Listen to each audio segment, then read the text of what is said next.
It's the Fitness Lab Pittsburgh podcast, a new episode every week. A podcast about movement, part of making your life complete. Fitness Lab Pittsburgh, aka FitLab PGH, brings you interviews with people in the Pittsburgh area who understand movement is part of what makes life complete. Looking for a new movement idea or just want to hear interesting stories about people who make movement a priority? This is the podcast for you. Whether you consider the gym, dojo, or fitness studio your third place, or just want to learn more about movement, activity, and fitness to enhance your life, give FitLab PGH a listen. We interview locals in the Pittsburgh area who make Pittsburgh a great place to move. Subscribe to us on Apple Podcasts, Stitcher, or Google Play, or check out our website for other subscription options. Subscribing is free and gives you notifications when we release new episodes. Each podcast episode will be long enough to pique your interest and short enough to hold your attention. Have an idea for an episode? Know somebody we should interview? Or just want to connect with us? Drop us an email, fitlabpgh@gmail.com, or follow us on Twitter or Instagram at fitlabpgh. Already a fan of FitLab PGH? Check out our sister podcast, Moving to Live. Moving to Live is a podcast for movement professionals and amateur aficionados. Moving to Live offers weekly interviews with movement professionals featuring topics from career development to coaching tips and education resources to advice for parents of student athletes. We look forward to hearing from you, and we hope you enjoy our next interview, starting now.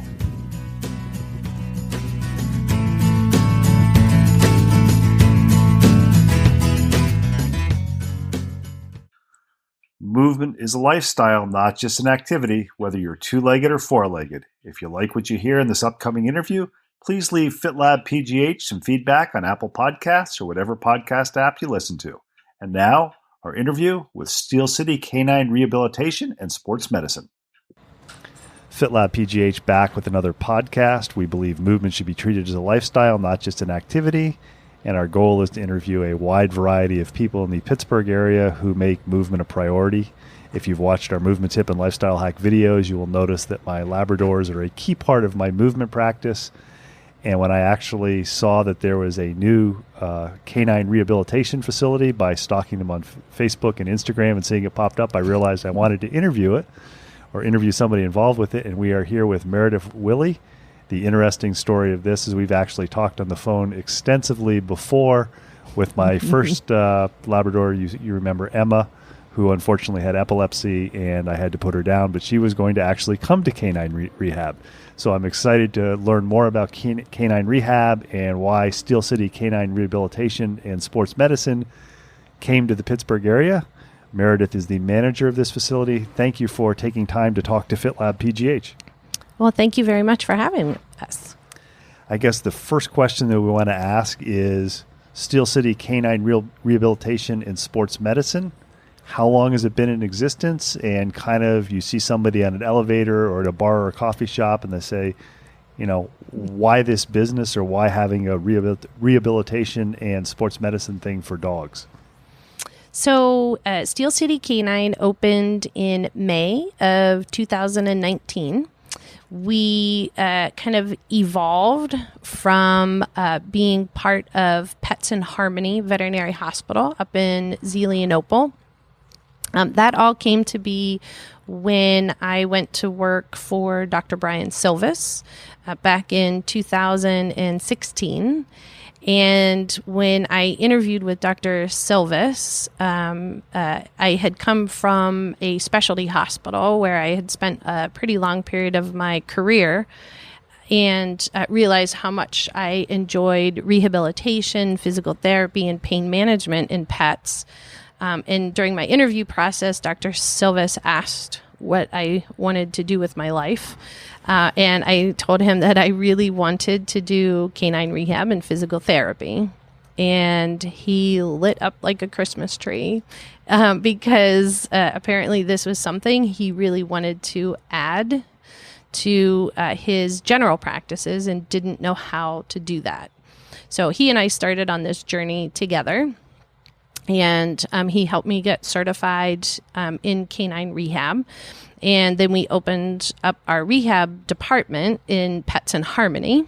It was kind of our test waters to see how things would go. And once that seemed to be going well, then we were asked to go to a specialty hospital in the South Hills and see how we could do down there. And we found ourselves pretty successful down there, but yet both Dr. Silvis and I live up in the north part of the city and really wanted to be able to kind of return and offer something a little bit closer for both of us. So it took us about 2 years to find a facility that we liked. And that's how we found this particular location. And once we found this location, we did approach one of the other local specialty hospitals and talk to them about what they saw themselves doing with rehabilitation and where they wanted to go and whether we thought that we might kind of all be able to work together. We wanted to be able, though, to easily work with a lot of the different hospitals in the Pittsburgh area, so we chose to be a standalone clinic. So that's why we are owned by Dr. Silvis, who coincidentally does own multiple general practices, but we are a standalone facility. And we felt that was a little bit better approach so that we didn't kind of overlap with other veterinarians. They knew our goal was simply to provide rehab services, and anything else the other veterinarians would take care of. So that was the vision that Dr. Silvis and I had, and then it all kind of came to fruition last spring. And I know sometimes in my field of exercise physiology, you see somebody's name with an alphabet soup after it. And I think I mentioned you were a vet tech, but you've got a couple of canine specialty certifications, and I know that you are currently studying for a third. So if you could kind of describe what are those certifications. I know you are a canine certified rehab practitioner. I think it'd be interesting for the listeners to know what kind of training does that take. And then you are a certified canine fitness trainer. And I believe you're getting a certified vet pain practitioner. So if you kind of take each one of those, starting with the rehab practitioner, and what's the training for that? I mean, obviously, I'm assuming you have to be either a vet or a vet tech before you can say, I want to do these things, or you can correct me if I'm wrong. So I like learning, so that's why I have a tendency to gather all these letters after my name. The truth is, it means I like learning. So I like to explore what's out there and be able to kind of add information to what I'm able to pass on to my clients and patients. The Certified Canine Rehab Practitioner certification is through the University of Tennessee. And there are several different schools around the country that do offer certification in rehab. So there are other options out there. And in order to achieve that particular certification, you do have to be a licensed veterinarian, a licensed veterinary technician, or a rehab, human rehab person. We clarify that because it is a little bit different. Somebody like a physical therapist or certified athletic trainer. I don't think a certified athletic trainer actually would qualify. Sorry, but a human physical therapist. That is our other practitioner here. She is actually a doctor in physical therapy, and decided that she wanted to study canine rehab as well. So she went to a different schooling, which is the Canine Rehab Institute. So as a technician, if I were to go to Canine Rehab Institute, I would get a different certification. The curriculum for technicians is a little bit different. It's one of the reasons why I chose Tennessee, because the curriculum I get is actually the same exact curriculum that a veterinarian gets. And how long does the curriculum take to go through? On average, it takes people 3 years to get through. I was not that patient. So because it is a self-propelled program, you do some online, and then you have to take a hands-on portion, and then you have to do case studies and practicum at another facility. So I got through all of mine in 13 months.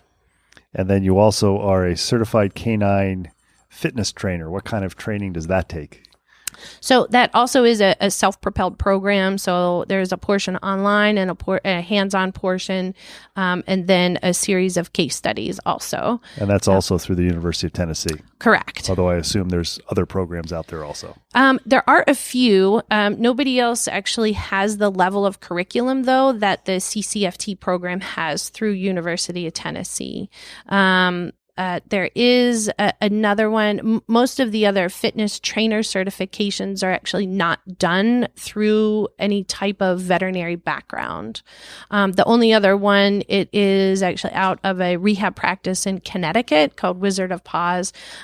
She offered one. She offers now a fitness certification. Outside of that, everybody else, they were dog trainers first and decided to add fitness to their repertoire. So that their education is very different. The certified canine fitness trainer course has a pretty deep veterinary background, and quite honestly, I am really glad that I chose that route, because it really adds a lot to what I'm able to pass on to clients and patients when they're recovering from a surgery or procedure, because I feel like I have a much better understanding of what exercises do for the body, because that's all that we studied in the fitness trainer certification. And I know that the University of Tennessee in that area is very highly regarded. I think it was 10 years ago, I met a physical therapist who had trained there and only worked with canines. And I remember asking her, this was at a conference, why did you decide on this? She goes, I like four-legged patients better than two-legged patients. So take that as you Yes. will. I know it's been around quite a while. And then you're currently studying for a third certification. Some people will be going geek, but I mean, the more knowledge is better because it gives you more things in your toolbox. And this is a certified veterinary pain practitioner, if I have the terminology correct? That is correct. Yes. So I've actually been working on this particular certification for 8 years. I am really passionate about pain management in pets, and I like to explore a wide variety of options for them. Hopefully, if this goes well this year and I am able to achieve this certification, I actually will be the only licensed veterinary technician and certified pain practitioner in the entire tri-state area. There is only one other pain practitioner in the whole Pittsburgh area. He is a veterinarian at one of the other specialty hospitals. Other than that, there aren't any. I do like to talk a lot about options for pain management because I think that there's a lot more out there. And this particular certification, there are two different tracks that you can go through. One is pharmaceutical or chemical pain management, and the other one is allopathic, which is a lot of the non-pharmaceutical options, which is primarily what we do in rehabilitation and physical therapy. But I do like to look at all of the options for pets because sometimes they need both. Sometimes one is a little bit better than the other, but there's a lot of options available now for pets. And I know you mentioned a little bit that you have spent time in a variety of practice settings. What was it that first drove you to say, I really got an interest in fitness, rehab, pain management? Because many vet techs that I've known, their idea is being in a small practice and just seeing a wide variety of patients, not just dogs, but, even ferrets, squirrels, and snakes. Yeah. So I've actually worked in a lot of different animal settings. I've worked at zoos. I've worked actually at the National Aviary. I have worked in exotic practices. The only thing I haven't done really are horses. I am honest, I don't have much of an interest in that. They're way too big for me. But as far as what actually brought my interest to this was actually my own dogs, in that I was trying to do athletic sports and different types of competitions with them. And as the dogs were, my own dogs were kind of progressing and moving along in their sports, it just seemed like there was more to do to better prepare their bodies. And so I started learning a little bit about canine conditioning and fitness, which then actually, and at the same time that I was learning about all of that, I actually started in surgery and neurology. And when I saw kind of all of these things all combined, it just seemed like there were so many more things that we should be doing for pets, putting them in a crate after surgery and just resting them just did not seem right to me. But it was kind of what we all knew, and it seemed safe. So it was a high recommendation. And then as far as canine athletes at home, most people didn't really see anything wrong with taking a Monday through Friday couch potato and then taking them out on the weekend and having them run a 600-yard agility course or a 1,500-yard lure coursing field, and expect that they would never get injured. And I just kept thinking there just has to be more. And I was pretty fortunate to be able to kind of look into these things and realize there really is a lot more. And then again, when I started working for Dr. Silvis, he really wanted me to move forward with my education about it. And so I've been extremely lucky to have somebody that is that supportive of educating myself about these things. We're talking with Meredith Wille of Steel City Canine Rehab and Sports Medicine. I know we were chatting before we started recording, and I made the comment that I'll bet 50% of the people who are recommended to you say, I'm not going to spend that kind of money on my dog, whatever the cost is. And 50% is, look, I'll come 5 days a week, twice a day, whatever it takes to get my dog where he or she can do what it is. How have people who have come here, have some of them said, I never thought of doing rehab and sports medicine for my dog? Or have people said, where's this been? I've had dogs for 15 years and I wish this had been available 10 years ago when another one of my dogs was injured. I think one of the things that is kind of handy is that in the human world, we talk so much more about recovering from sports injuries and what we do in human medicine as far as rehabilitation, physical therapy goes. That's probably the most common comment I get when people come in and, they say, well, this is what I want to do. And I had to push my veterinarian to allow me to come here. And this only makes sense to me because I had knee surgery myself. And my dog now had knee surgery. And so I want the best for my dog. Other times people do come in and they're like, this is crazy. Like, you're not putting my dog into a fish tank and filling it with water and making them walk. Like, it's not going to happen. And so then we do spend a great deal of time discussing what the options are. And one of the things I love about rehabilitation, there is no cookie cutter for a rehab program. And so we have to tailor it to what the dog likes and what the dog wants to do. Because the truth is that the dog has to be happy, they have to be comfortable, and they have to want to come back here and do this. It's also why we like our setup here. It's a very open area. We have people come in, they say, this looks more like a doggy daycare than a veterinary practice. And that's the appearance that we wanted, because dogs have to want to come and do this.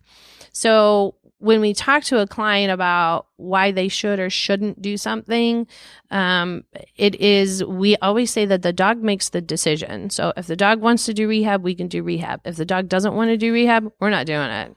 It just doesn't happen. So when people come in, kind of back to your question, sorry, I got a little off track there. I think what helps is that we now have a lot of research that has been done in human medicine, and that helps us to kind of back up what our suggestions are. So when we say like, well, if this were a person, this is what you would be doing following your surgery or following this injury. This is how you would be preparing yourself to get back to X, Y, and Z. And we don't really see a difference in why we shouldn't at least offer this for pets. And I'm also curious. I mean, obviously, I've had the misfortune to have a dog with a torn cranial cruciate ligament before rehab was very popular. And obviously, if somebody tears their ACL as a human, they're going to physical therapy, they're doing rehab. So it makes perfect sense for a dog to do that. I'm curious what sorts of other reasons for rehab, before we touch a little bit on the fitness, what other reasons are vets referring owners, patients, or how do we refer to the dogs to come to you for rehabilitation services? Yeah, the dogs are patients. The people are clients. My dogs call me staff. Yeah, that's pretty close. A servant. So other reasons why we see pets here, it's many and varied. If there certainly can be soft tissue injuries, so there just isn't a surgical option. At times, sometimes soft tissue, there are surgical options, but for the most part, a soft tissue injury, there just isn't a surgery to be done. So the modalities that we offer are what benefit and can help heal, like a tendinopathy or muscle strain or something of that nature. Also, any of the orthopedic surgeries.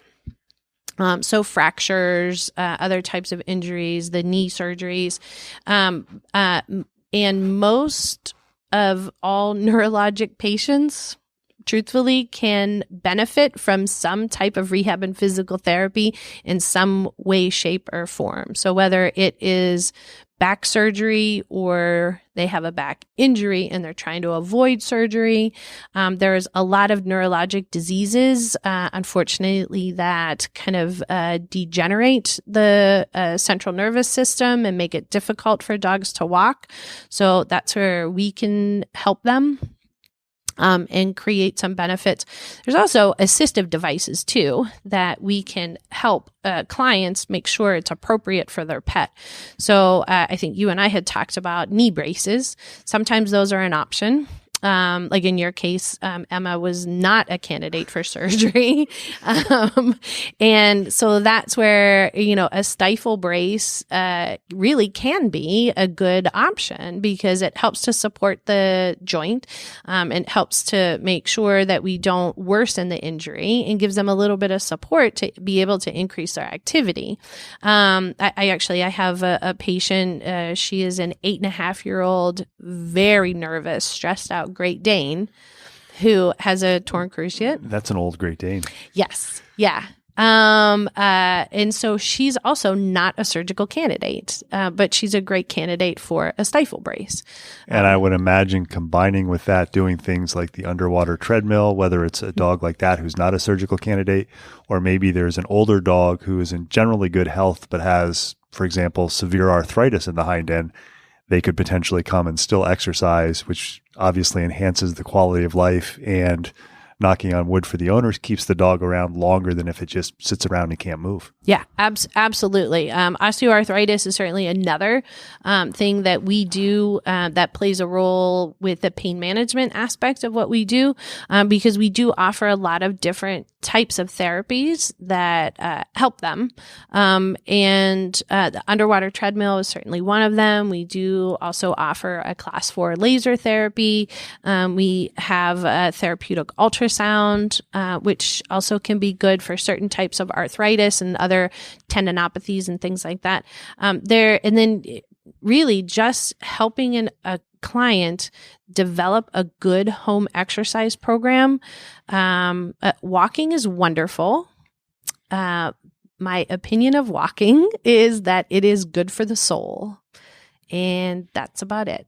So developing and incorporating a good fitness program and a good exercise program, so the owner understands, is tremendous.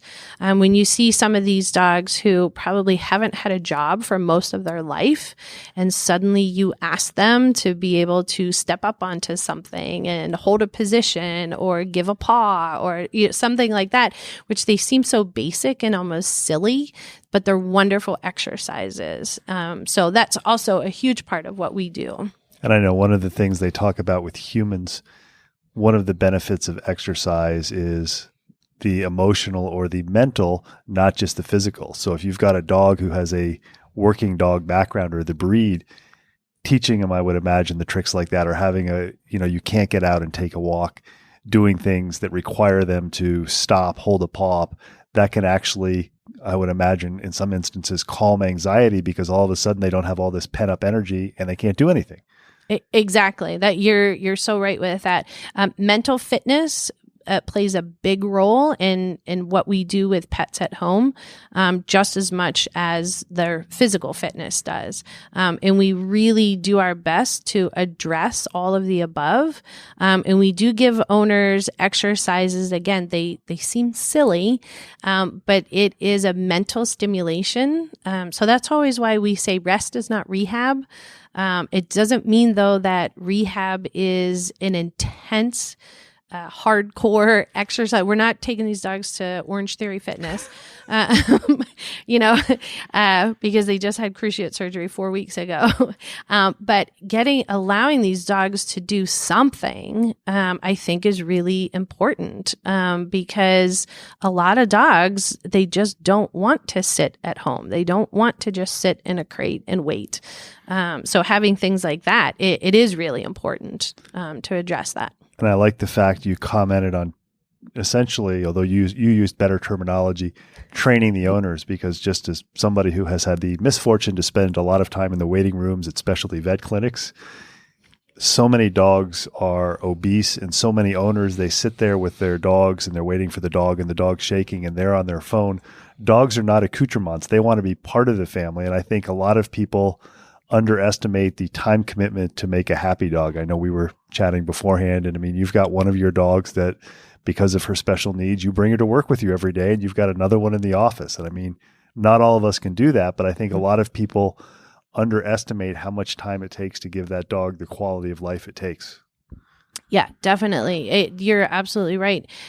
It actually is, I find, to be a challenging part of the job is to teach people how to teach their pets what to do. I think sometimes it gets a little frustrating for owners, because I ask to take the dog from them and the dog does what I want in about 10 seconds. And the owner has just spent weeks and months trying to get the dog to do the same thing. But it happens with my dogs too. It happens with my own dogs. Somebody else will take my dog and they can get my dog to do what I've asked that dog to do. So, but it is, I do think it is really important. Actually, I just had this conversation yesterday with a client, and she's had agility dogs for years and years and years and years. And unfortunately, one of her dogs currently has an injury, and it is taking a very long time to get this dog back to competition level, physically, competition level in agility. And her comment was actually that she found great joy in developing a fitness program for this dog, because it was her way of spending quality time with this dog every single solitary day. Even though they weren't able to do agility training, they're able to do this fitness training, and the dog loves it. And like the dog gets all fired up as soon as she starts pulling her equipment out. And that's really nice to hear. It is, I don't know if it means more. It might mean a little bit more when I hear it from a pet person, that I feel like I have maybe changed a little bit of their mindset and how they interact with their dog. I think it's interesting. You said that sometimes the dogs will do what you want them to do when you take them from the owner. We interviewed a gentleman named Drew Zimmer who does Schutzen with his German Shepherd. Mm. And one of his comments was, if you want a dog to listen to you, you have to figure out how to make what you're saying more interesting than what the dog's looking at. And apparently some people do it better. It was also given to me by somebody who gave me some lessons for one of my first dogs. Said, you have to recognize that the dog wants you to be the alpha dog, and they want you to tell them what to do. They don't want to run the system, because if they run the system, nothing good is ever going to happen. Right. Yeah. Dogs have a tendency to make kind of poor life choices on a pretty regular basis. So we just have to convince them that our suggestion is at least part of their own idea. I know that is definitely true with my dogs. I have Pharaoh hounds, and they like to think everything is their own plan. So I just have to present it to them like it is their idea. Yes. We're talking with Meredith Wille. She is the manager at Steel City Canine Rehab and Sports Medicine. Just to touch briefly before we let you go, because I know you have a patient, the fitness aspect. A lot of people, if they don't have working dogs, or they don't have dogs who are involved in sports like agility or dock jumping, they don't understand the importance of fitness. As you said, it's not just taking the dog out for a casual stroll around the block, especially depending on some of the breeds. With what you do here, do you offer classes? Do you offer one-on-one time? I know you mentioned that part of your job is you train owners. How do they develop that? Is that done one-on-one or in group sessions? So for right now, I only do individual consults for fitness. It is my goal to be able to offer fitness classes here. That's definitely something I'm looking at for hopefully the summer or fall of this year, to be able to offer fitness classes, because I do believe it's something that I don't think it's talked about enough. I don't think people get a chance to see the benefits of it enough. And which would include the bonding experience that they have with their dog. But then it's such a wonderful bonding experience. And physically, it is so good for the dog. So it is something that I'm looking at doing right now. Like I said, I do individual fitness evaluations, which they are a little bit intense and a little bit more geared towards some of the canine athletes. However, an older dog with arthritis, physical fitness and incorporating a good fitness plan, it can be actually a way to reduce medications or even eliminate or avoid medications. And so I do fitness evaluations on some dogs that's really all, they're basically house dogs, but they have kind of slow progression of osteoarthritis, and the owners are looking for some non-pharmaceutical options. But the dog really isn't debilitated, so they may not need everything else that we have to offer here, but they just want to know what is a good and appropriate fitness level for that particular dog. I know in the human world, there are a lot of people who maybe would like to have personal trainers for every session, but quite honestly, financially, that doesn't happen. I've told many people, it's like, one of the things you can do for yourself, buy yourself 1 or 2 personal training sessions where you can have a program designed for you and come back every 3 or 4 months kind of for a follow-up and a progression. Is that something that can also work in the canine world where somebody says, I think I could do better by my dog. I really don't know what to do. And as much as I like Meredith, I can't afford to come 3 times a week or 5 times a week. But is it something where they could come once or twice? Is that enough? And then come back periodically 6 months, a year from then? Absolutely. That is easily something to work out, that we set up an initial evaluation, help them come up with a plan. Truthfully, it does take usually at least a month or 2 to teach the dog what you're asking of the dog and feel like you're in a good routine. So dogs are harder to train than humans? No. I don't think so. But usually it does take that time to get the communication skills correct, to pass on what your request is to the dog. And so I'm very open to communicating via email. So when people have questions, I do my best to explain it. Some of what I do, we can do videos, so they can send me videos of what the dog is doing and ask if that is correct or not correct. I can also send them videos of what the exercise should look like and help them to be able to translate that to their own dog. And then, we do rechecks easily 3-6 months. And there's lots and lots of different ways. My goal is to help people and help their pets.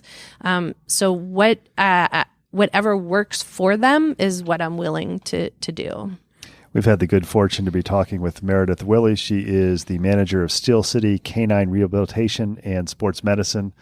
I know I've often commented dogs are part of my family. They're not accoutrements, and literally the favorite time of my day is when I hang out with my dogs, whether we're trail running, jumping over trees, etc. So I'm a big fan of what you're doing.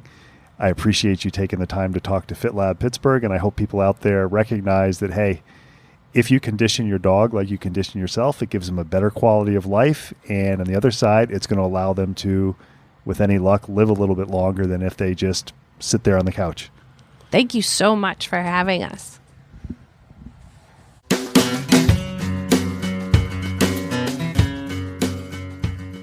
Thanks for listening to the latest episode of FitLab PGH, brought to you by Moving to Live. Intro and exit music is Marathon Man by Jason Shaw.